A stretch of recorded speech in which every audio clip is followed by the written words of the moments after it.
Once crowned the best young player in the world, Joao Felix is now heading to the Saudi League after years of failed loans. Was he overrated, or is there a deeper story behind his downfall? Joao Felix was born to play football. He began playing at a local club called Os Pestinhas before joining Porto's academy at just 8 years old. But the journey wasn't smooth. Every day, he endured long hours of travel between his hometown Viseu and Porto. By 12, he moved out of his parents' home to live closer to the training ground, sacrificing a normal childhood to chase a dream. But even after all that, Felix wasn't getting minutes. His small frame and quiet personality led to doubts about whether he could make it. At one point, he even considered giving up football altogether. It was only his father's encouragement that convinced him to keep going. Then, in 2014, Porto released him. Or so the story goes. Felix later claimed he left on his own terms, but either way, it was a turning point. He joined Benfica, Porto's rivals, and within a few years, he was proving everyone wrong.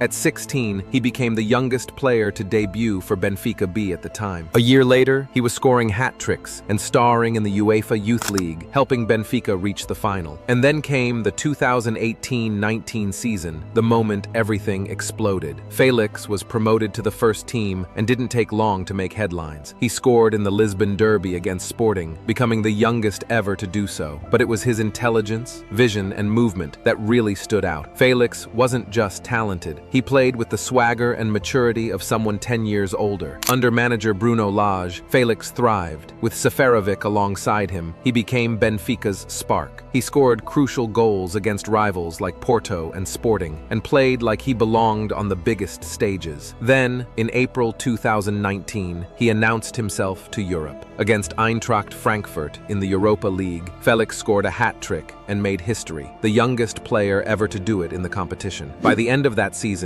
he had 20 goals, a league title, and was being compared to Cristiano Ronaldo. And scouts across Europe took notice. Bayern wanted him, Juventus wanted him, even Manchester United came calling. But it was Atletico Madrid that won the race, for a record-breaking 126 million euros. At just 19, Joao Felix became the fifth most expensive player in history, behind only Neymar, Mbappe, Coutinho, and Dembele. Everything was falling into place until it wasn't. What happened next left everyone confused. Atletico saw Felix as the heir to their attacking legacy, ready to replace Antoine Griezmann and lead the club into a new era. Felix hit the ground running, quick feet, smart movement, silky technique. He looked like the real deal. In only his third La Liga appearance, he scored his first league goal. Soon after, he was lighting up the Champions League. Atletico fans chanted his name. The media compared him to Kaká, to Griezmann, even to a young Cristiano. And when he was named the 2019 Golden Boy, it felt like the prophecy was being fulfilled. In his first 4 seasons at Atletico, Joao Felix played over 120 matches across all competitions. There were moments of magic, long-range goals, last-minute winners, jaw-dropping assists. He scored in big games. He contributed to Atletico's 2021 title-winning season. Every season,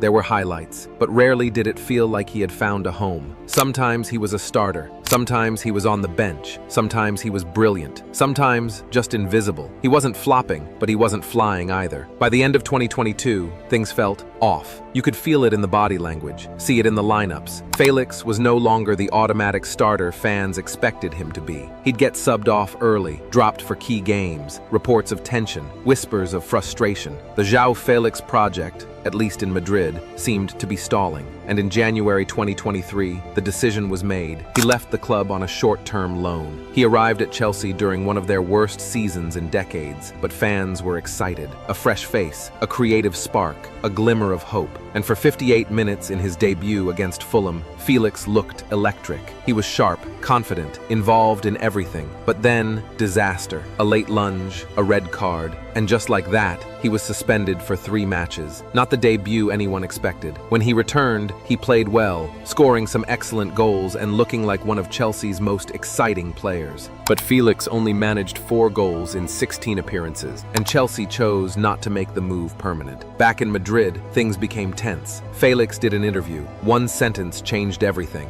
"I would love to play for Barcelona." Atletico fans, furious. The club, embarrassed. Simeone, stone-faced. From that that point on, Felix was frozen out. No training with the first team, no preseason matches. He wasn't even given a squad number, and it felt like the story was over. But then, on transfer deadline day, Felix got his wish. He signed for Barcelona on loan, and almost immediately, he looked reborn. A chipped finish against Betis, a thumping strike in the Champions League, smiling again, dancing past defenders. But it wasn't all smooth sailing. After a bright start, Felix went 11 straight matches without scoring. And just when it felt like the magic had worn off, he did it again. A crucial goal in a comeback win against his boyhood club, FC Porto, to secure Barcelona's place in the Champions League round of 16. He then scored the only goal in a 1-0 win against Atletico Madrid. And in the reverse fixture, he opened the scoring in a dominant 3-0 win. It's like he had a knack for haunting his former teams. But despite those moments, Barcelona didn't sign him permanently. He returned to Atletico once more. Then came a surprise. Felix was permanently sold to Chelsea, with Conor Gallagher going the other way. The move shocked many, especially after his underwhelming first stint in London. This time, things didn't go much better. Felix struggled to break into the starting lineup. Most of his minutes came off the bench or in the Conference League. He managed just 1 goal and 1 assist in the Premier League, and 4 goals in Europe's third-tier competition. By January, the writing was on the wall. Another loan, this time to AC Milan. A new league, a new system, but the same story. Felix scored only 2 goals and added 1 assist in Serie A. He also grabbed a goal in the Coppa Italia. There were flickers of quality, but Milan wasn't convinced. They've also decided not to sign him permanently. This is the story of football's most expensive journeyman. He's had highs, he's had lows, but through it all, one question remains. Why has Joao Felix's career felt like a never-ending restart? And is it really because of him? Joao Felix isn't a bad player. Far from it, but he's a very specific kind of player, and modern football doesn't always have room for that. Let's talk about his style. Felix is a classic number 10, a creative, free-roaming attacker who thrives with space, time, and freedom to orchestrate play. But the game has changed. Modern football demands versatility. Players have to press, track back, follow detailed, tactical instructions. It's about intensity, defensive shape, work rate. There's little room for anyone to switch off. Felix's style, elegant, patient, almost poetic, often clashes with those demands. And then there's the mentality question. Some critics say he lacks fire, that when things get tough, he fades instead of fighting. In leagues like La Liga, the Premier League, and in Serie A, that's a big problem. Also, look at Bernardo Silva, Antoine Griezmann. Both adapted, both sacrificed parts of their game to become complete players. Felix, he's mostly stayed the same, and maybe that's the real tragedy. Felix never had the time or the environment to evolve.